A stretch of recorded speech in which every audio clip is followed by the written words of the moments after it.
So are you willing to step out of the story you grew up in that you need to be a martyr? Oh, yes.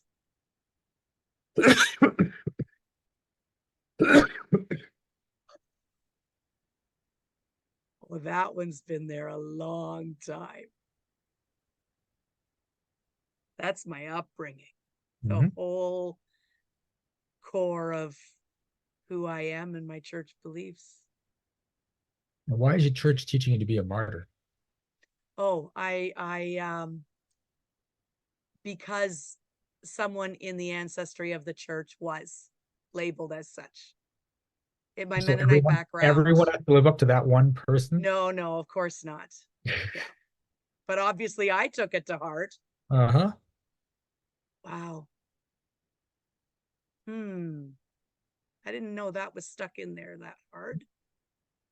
Yeah, and here's the thing, you can make an impact as a martyr, you can make a bigger impact if you keep living. Right. Like, Oh, yeah, absolutely.